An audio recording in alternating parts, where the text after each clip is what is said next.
I'm Adam Myers. Thanks for joining us for this fund update with John Moog, the portfolio manager of the Pengana Small Companies Fund. John and his team have a very unique approach to investing. He'll talk a little bit about that this morning. But the outcome of the kind of companies that they look for and the process that they follow to identify them results in a very differentiated portfolio with different biases and different exposures. And what this means is that the performance is expected to be very different, both to the index and in all likelihood to the other holdings in your portfolio. John will talk about that too. He will also touch on some of the macro influences, his current positioning, and some of the interesting holdings in the portfolio. He'll probably speak for about 20 minutes, and we'll have time for Q&A at the end. Please enter your questions into the question box which can be accessed from the icon at the bottom of your screen, and we'll get to as many as possible at the end. John, over to you. Appreciate everyone taking the time to listen to me this morning. My name is John Moog. I'm the portfolio manager here of the Pengana Global Small Companies Fund. I'll spend some time chatting today about the market and what we're seeing, both from a macro perspective and a micro perspective. I'm coming to you here from a very cold day in Chicago, but again, thank you for taking the time this morning to listen to me. So Lizard investors, if you haven't seen me or heard it from us before, to give you a focus, to give you an overview of who we are. We are part of the Pengana team and share a similar partnership as many other fund managers there at Pengana. The team has been together since 2008. We launched our first fund in January 2009. So the senior investment team has been working together here for a very long period of time. We've had one investment philosophy since the inception of the firm, really focused around finding niche, high-quality businesses below the typical institutional radar screen, allowing those businesses to compound value for us. We are value-biased investors with a process that is focused on finding, again, high-quality companies in the global small-cap space. And again, really our strategies are around finding those businesses, the high-quality businesses that will not only mitigate our downside risk, but allow the portfolio to compound over a long period of time. We're cash flow-based investors with a 3 to 5 year investment horizon. And the portfolio is a high conviction portfolio, generally with top 10 names representing about 30 to 40% of the portfolio. So let me touch a little bit on what's been going on in the world, because it's been a pretty unique period here headed into the end of the year. And there's just quite a bit of noise out there causing quite a few distortions in the market. And I think that actually makes for somewhat of a compelling environment to be looking for investments right now. So obviously we've had a couple things really start to impact the market over the last few weeks and even the last few months. I think the latest virus concern around the variant, the Omicron variant, has caused concerns about travel bans, lockdowns, and such. While the news, I think, generally is pretty lacks any real severity around this illness and this variant, which seems to cause much less severe symptoms and much more manageable symptoms. There is concern that governments could begin to could go into lockdowns in some places. You've seen it in certain parts of Europe. So that's something we're monitoring. Again, we view that more as a temporary issue than a long-term issue and kind of a bump on the road to recovery and what normal may look like in a year or two. The second concern I think we have is inflation is spiking. And while it's spiking everywhere in the world, it's spiking especially here in the US. And on my chart, the chart to the right here shows you CPI. And the blue line is US CPI versus European CPI. And you can see the inflation has really started to accelerate here in the US. And I think that is a cause for concern. And I think the Fed's activity, the US Fed's activity, the federal bank has started to remove the word transitory when they talk about this inflation. So the Fed is clearly starting to get concerned. This inflation will be more persistent. You are seeing a more hawkish Fed. And if that is the case, I think that causes ramifications for investments in the US and other parts of the world. And we'll get into what that may look like, but I think that's an important point to think about. Again, I think we talked about the economic rebound really being pushed 3 to 6 months to the right based on this latest variant. I don't think that's anything to be too concerned about, but I do think it creates a little bit of a pause in recovery in certain places in the world. The other thing we've noticed, and this has been going on for, let's say, 18 months or so, is that China has become increasingly opaque and less investor friendly. And I think that's something that global investors really need to think about, is that if China becomes less friendly to foreign capital, and you've seen it in multiple industries, it does become a more challenging place to invest. And that's something we've reacted to in our portfolio, but certainly something to monitor. And that's more of a government-led governance issue and a longer-term issue than really anything short-term in our view. And then the last piece, I think, which we have found very interesting, is around this inflation around the inflation numbers you've seen here in the U.S. is real U.S. dollar strength as many currency investors become very confident that the U.S. is going to be forced to raise rates. And so you've seen the dollar strengthen against a broad basket of currencies in a really meaningful way over the last couple of months. But this has caused the valuation gap between the U.S. and the rest of the world from an equity perspective to really blow out. And it's something we view as pretty unsustainable, that the U.S. equity market could continue to outperform in the face of a strengthening dollar, as well as a more hawkish government with higher inflation. So that's something we view as a bit of an anomaly. And I think one of the reasons we're optimistic about our strategy and really points to where we think the opportunities are in the market for the coming 6 months to a year. Just kind of dovetailing here in the U.S. Or sort of with interest rates in the U.S. versus the rest of the world. Here you can see what I'm talking about. You see these interest rates. U.S. interest rates have really spiked and are rising, while interest rates in the Eurozone continue to be pretty moderate. And this would indicate to us that investors are expecting quite a bit of inflation here in the U.S. and are starting to react to it, while those in the Eurozone still think there's a pretty benign inflationary environment and also what should be a stronger growth environment coming forward. So when we balance what was a inflationary environment in the U.S. with what here is some GDP expectations for various places in the world, here you can see that the U.S. in 2022, which is almost upon us, the U.S. should be one of the slowest growing economies in the world, while really every other region in the world starts to grow faster with less inflation. And so we think that's a pretty nice combination for those equity markets outside of the U.S. and pretty negative for the U.S. equity market. So I'll touch on that in a little more depth later, but in terms of how our portfolio is positioned today in that type of environment, the fund has a very significant weighting to Europe and other parts of the world, and we're very underweight the U.S. And again, as Adam mentioned when he introduced me, we are not index-based investors. We are very much bottoms-up focused investors, but we go where we believe the opportunities are. And for us right now, that means a heavy weighting to Europe and a very limited weighting to North America. And while that's been painful for the last few months, we think that's going to be a very nice place to be over the coming 3 to 5 years.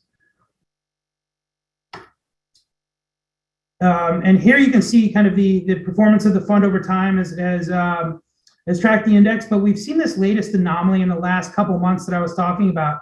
And I think the combination, the fund over the last 3 months has suffered from not only a significant currency move in the US dollar, but also that US outperformance of the equity market, which again, we think is a significant opportunity right now for the fund, and we continue to like our positioning. So I'll touch on the drivers for the fund, and then we can talk about kind of where the fund looks like today versus what the overall index looks like, and what some of those things, what some of these anomalies I talked about, what has happened and why that might be a pretty significant opportunity today. So what's worked for the fund? We have a heavy weighting in software and technology. Those businesses continue to perform very nicely for us on a fundamental level. And really, the fundamentals of the entire portfolio have been pretty strong. We've had maybe 1 or 2 problem children from a fundamental perspective, but overall business fundamentals, we can continue to see strong demand across the portfolio, strong earnings growth, and we continue to be excited about the names in the portfolio. What hasn't worked, especially recently, has been our underweight US position. We do tend to be a bit more small cap than the index by, well, quite a bit more small cap than the market, than the index. And the small cap space has underperformed pretty significantly over the last few months. And then we've had a couple names in the portfolio that, while the share prices have been disappointing, we continue to believe in the names long term. So where are we and what's still to come? Right now, our portfolio, and I would use the word a coiled spring. The portfolio feels like a coiled spring with valuations at very attractive levels. Fundamentals continue to be strong, and quite a few names that we feel are artificially depressed. So from our perspective, we're again, the quality and valuation we see in our portfolio gets us pretty excited, and we feel like the portfolio is really well positioned for a bounce in the coming 6 months to a year, and certainly on a relative basis. So what is happening, and what are some of the drivers to what I'm talking about when I talk about the strength of the US dollar and the strength of the US market? So here you can see, since about August, the top line is the US dollar index against a basket of other currencies.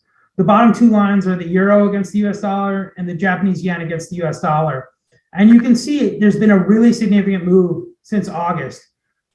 While we understand currencies will be a bit volatile, this has been a pretty significant move, really on the back of this US inflation I've been talking about.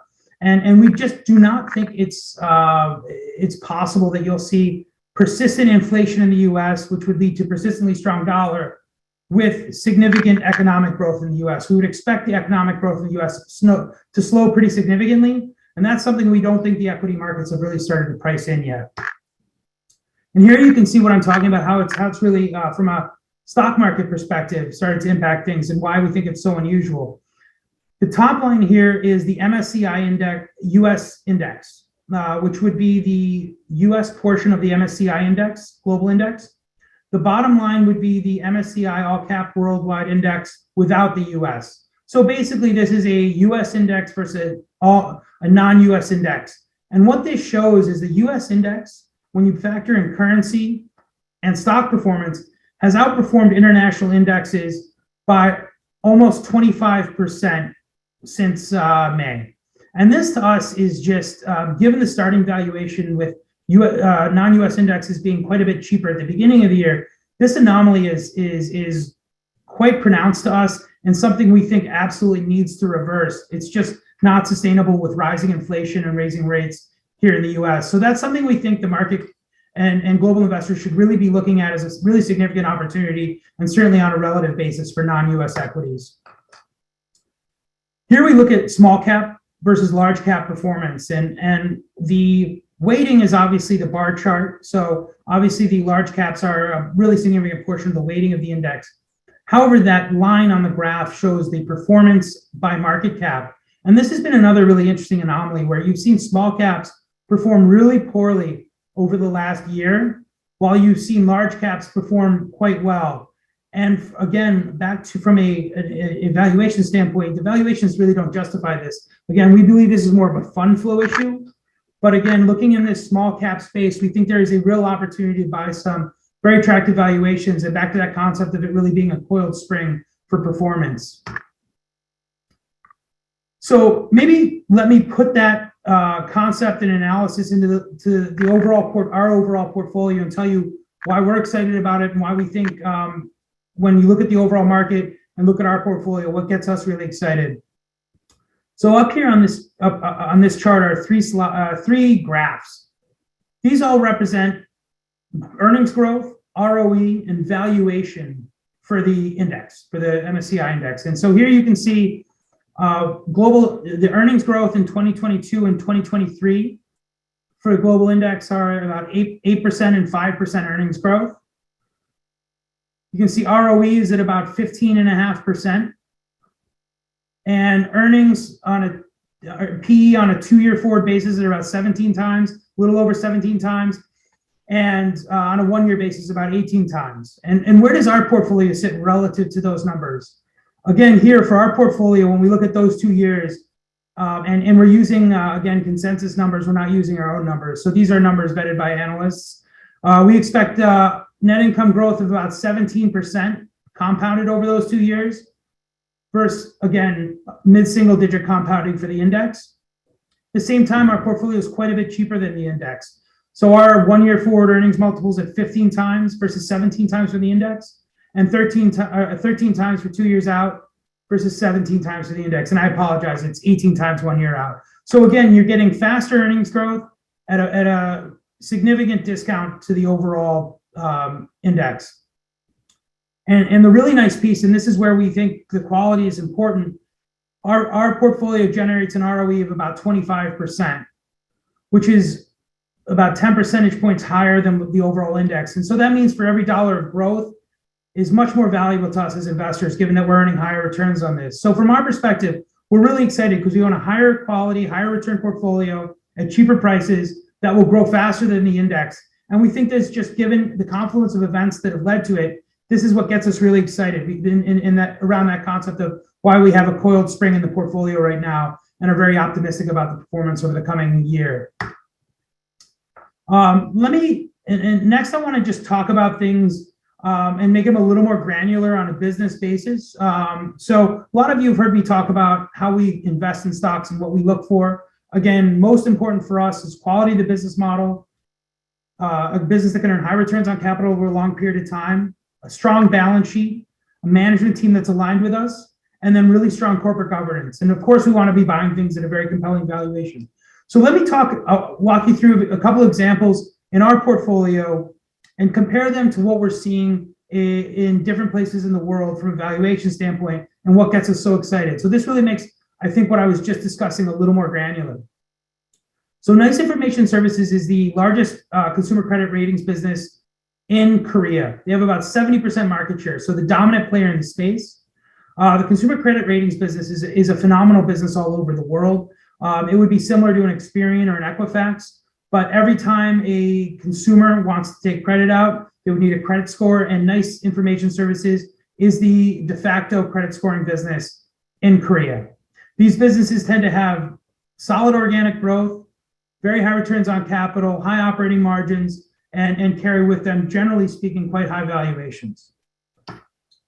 So when we look at Nice relative to a peer set, this is where things really start to get interesting for us. So Nice Information, again, has a dominant market position and similar returns to its global peers. It's growing a little bit faster than TransUnion, Moody, and Experian.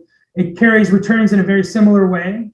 But we think there's significant optionality in Nice, and there's a reason for that. Here you can see in the middle of the chart that EBITDA margins have gone from 10.9% in 2015 to about 19.2% in the last 12 months. What's interesting is from an EBITDA margin perspective, they earn about half of what Experian or TransUnion would earn on an EBITDA margin basis. And this is because Nice Information privatized in 2010 and are taking up prices slowly over time. So we think there's still really significant headwind to not only grow revenue in line with their peers, but actually grow EBITDA quite a bit faster than expectations, given this EBITDA margin gap that we think they can close over a 5 to 10 year period. So not only do you have a comparable return business that should grow faster with margin optionality, but when we look at what we pay for this business, this is where we really get blown away. On average, these businesses, the comp set trades at 21.5 times EBITDA, or just over 30 times earnings, while Nice trades at about 10.5 times EBITDA and under 20 times earnings. So this is, depending on what multiple you want to use, a 40 to a 50% discount. And from our perspective, if you can buy a business at a 40 to 50% discount to its peer set with faster growth and comparable returns, you're setting yourself up for success. So this is on a granular level what we're seeing across the portfolio in terms of high quality businesses that are just trading a lot cheaper than their peer set. I'll go through two other examples. Asai is a business that we invested in fairly recently, and it sold off really hard with a sell-off not only in Brazil, but an announcement that they were doing an acquisition, which we are actually fans of, but has caused some short-term market distress. So Asai is the leading cash and carry retailer in Brazil, similar to a hypermarket, or those of you familiar with Costco or a Sam's Club. It's a very high quality business. The company has grown revenue at over 20% a year for the last 10 years. Operating returns are in excess of 40%. and it's led by a management team that has been running this business for over 10 years and really created the business that exists today. So again, Asai here is a business that has come under equity pressure based on this acquisition of a store base, which we think will enable them to grow really rapidly with high returns over the coming 5 years. When you look at the stats and the expectations for Asai against some of their global brethren, if I compare them to a Costco or a Walmart or Kobe Busan, which is a Japanese competitor, not a direct competitor, but operates in Japan. What you can see here is we expect Asai to grow meaningfully faster, growing at 24% a year over the coming 2 years on the top line, versus comps that should only grow about 11%. And again, Asai is growing with, and remember, it's growing with over 30% return on equity compared to its comp set at growing with a 22% return on equity. So this is faster growth with higher returns that's really baked in given the acquisition they did. So generally we would expect to pay a premium for that, but when you look at the valuations at the bottom of the slide, what you see here is an absolute, really significant discount when you look at Asai against any of these peers. Asai is trading at under 8 times EBITDA and under 13 times earnings for 2021, which is almost over. And this compares to over 20 times EBITDA for the comp set and over 35 times earnings. And so again, when we see this massive discount of a business with higher returns and faster growth, just because it is operating in Brazil, and Brazil is out of favor right now, this is what gets us excited, and we think this is what gives us a really significant opportunity right now in our portfolio. The last name I'll talk about, just to drive the point home, is a business called FUSHENG Precision. And what FUSHENG does at the end of the day is manufactures golf clubs for OEM golf club manufacturers. And what that really means is they're the ones actually forging the driver heads or the iron heads that go on all the golf clubs we all use, whether it's made by Callaway or Titleist or whoever it might be. Given the complexity of the forging that occurs today, a lot of you may not know this, but a lot of the clubs have become hollow, and the precision needed to be able to forge something with the strength required, but also the bounce embedded in the golf club faces has become very challenging for a lot of these companies. There are really only 3 or 4 players on a global basis who can make these clubs today, and FUSHENG is the market leader. So again, when I compare this to, let's say, the branded golf club equipment, I think we all know there's been a pretty significant, well, we may all not know this, but there's been a very significant resurgence in golf demand across the world. Partly led by COVID, but you've seen a lot of people take up the game. Expectations for growth in the industry have accelerated pretty significantly, and we think there's some really nice tailwinds in the space. So when we compare this to guys like Callaway and Acushnet owns Titleist, what you see here is EBITDA growth should be very in line with the industry, maybe even a little faster. EBITDA growth of 14% versus 9% for the peer set. But one would think that the brands are higher return, but in actuality, FUSHENG is the highest return business in the industry. And that's largely because of how complex it is to manufacture these clubs now. And so FUSHENG has a long history of earning high returns. They earn over 35% return on equity today versus the peer set at 18%. So again, very nice growth with high returns. And when we compare that valuation to what we see the global OEMs trading at, we're just startled, and this is what gets us very excited. FUSHENG is trading at 7 times EBITDA with an 11 times earnings versus a peer set trading at 14 times EBITDA and over 23 times earnings. And this, again, you're buying this business at a 50% discount to what the global peers are with the same drivers. And so again, this is what has us so, on a granular level, I hope these 3 examples show you why we're so excited about the portfolio today and why we think there's such an anomaly that many investors can take advantage of. Here are our top 5 holdings. If there are questions on them, I'm happy to go into them in depth. But overall, what I really wanted to cover today is the anomaly we see in the marketplace. And again, this is an experienced team operating in an alpha-rich niche. We think there's significant catalysts to the international small cap component of what we do that not only lead to evergreen return, lead to alpha generation over a longer period of time, but specifically right now, given the non-US weighting, we think there's a really significant opportunity. And we're excited about the portfolio. And that's really what I wanted to share with everyone today. And I'll stop there and open it up for Q&A.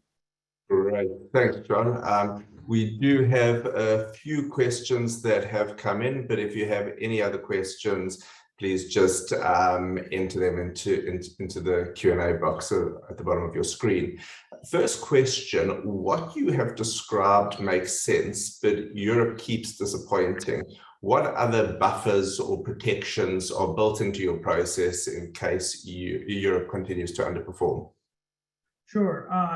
Thanks for the question, Adam. So I think really since the inception of the fund in 2015, we've had a weighting roughly similar to what exists today in terms of our allocation geographically. We are bottoms-up investors, but what I would say there is, given our weighting over time, what you've seen that the fund has been able to perform in line with the index or slightly ahead of the index over a longer period of time. And so given that, even if the headwinds continue to be in our face a bit, we think the valuation disparity and the quality of business we own will still lead to excellent results, even if Europe continues to underperform.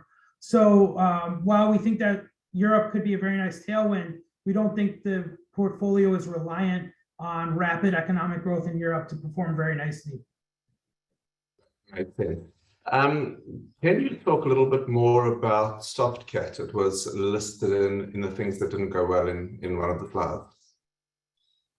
So yeah, so I think there's a bit of an error in there, but it wasn't Softcat. So Softcat's a business we used to own in the UK. Soft Choice is the business that we own in the portfolio today. That is a Canadian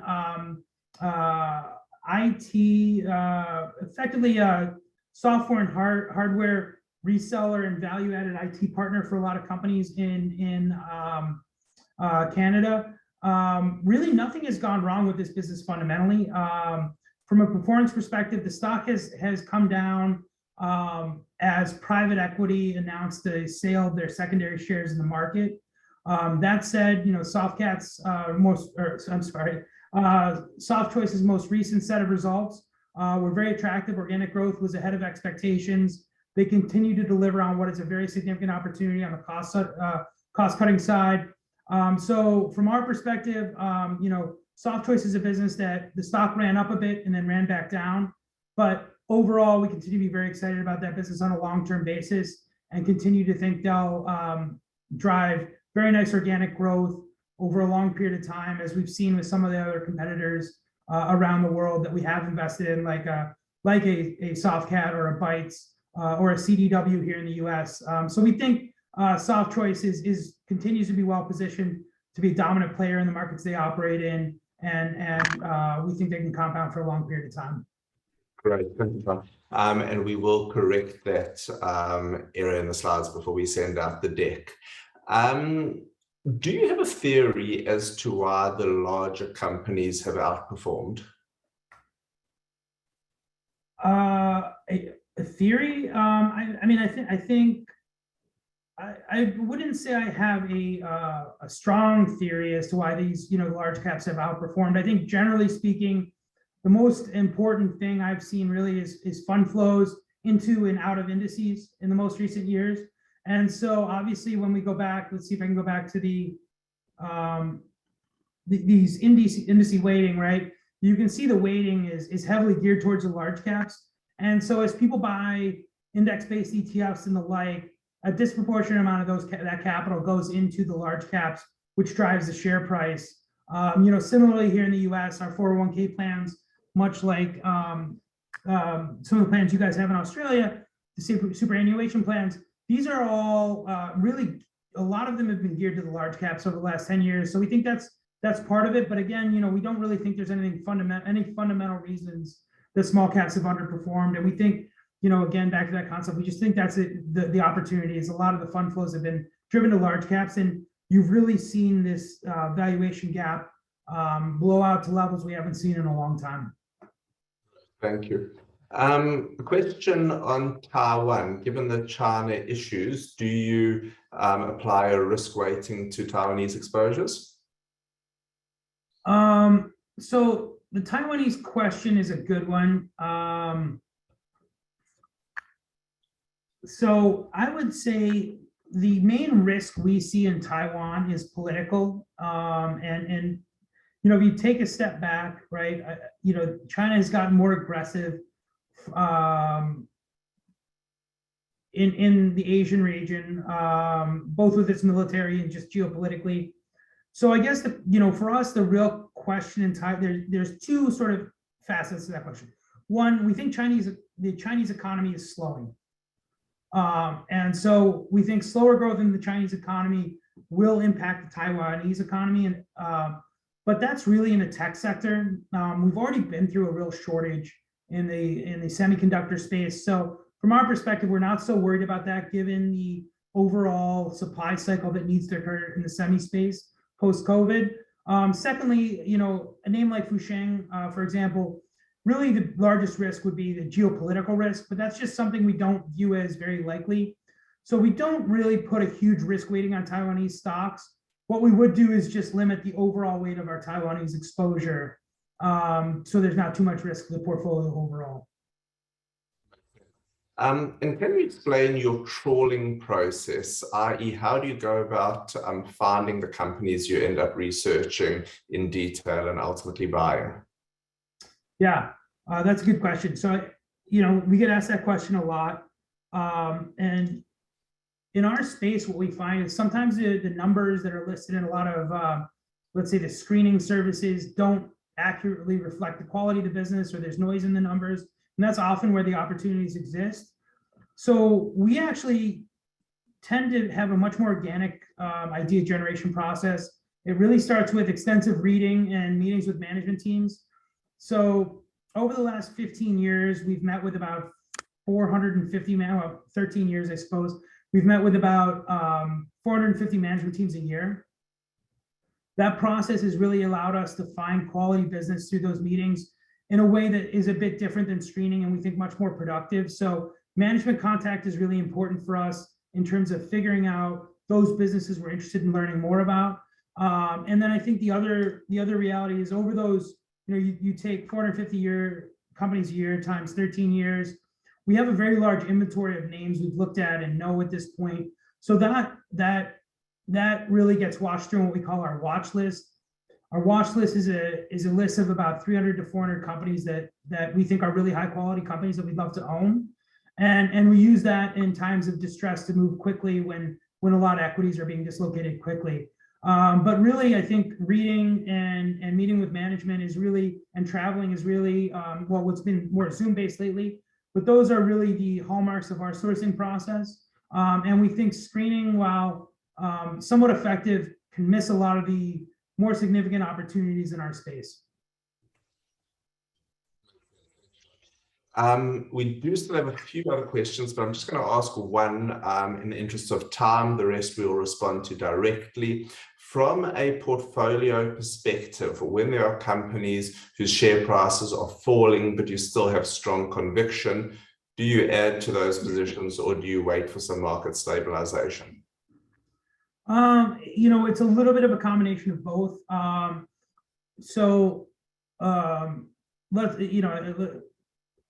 take the example as company specific versus market, right? If there's something going on with the company specific fundamentals, we will have to evaluate those and make a judgment call based on whether we still believe in the long-term thesis or not. If we think the long-term thesis is still in play and there's really been no fundamental change to the value of the business, we would add in that situation. Tactically, we would probably wait for the stock to form a base before just going in and buying blindly. But in a market-driven sell-off, one would think we would generally be adding across the portfolio to the most attractive returns we can find. So more often than not, if there's no problem with the company and we still really like the long-term thesis, we'll be adding to the position. But we always want to make sure that we're open-minded to the fact that we can be wrong. And so we won't just buy blindly without confirming that we are in fact that we believe in our thesis and that the evidence still supports the investment case. Makes sense. In the interest of time, I'm going to wind up Q&A at this point. Thank you to everyone for joining us. Just to reiterate, this is a very differentiated portfolio, so we should expect different performance. And from a portfolio construction perspective, Differentiation is a feature, not a bug. The fund has obviously been through a bit of a tough patch, but I hope that you really got a sense that the portfolio is in good shape. The companies that we invest in are growing more rapidly than the index. They are on average cheaper than the index, and the returns on equity and the returns on invested capital that they are generating are on average higher than the index. If you would like to discuss the fund, or if you have any questions about global small companies or any of our other funds, please get in touch. We'd love to hear from you. Thanks for your time and have a good day. Thank you, everybody.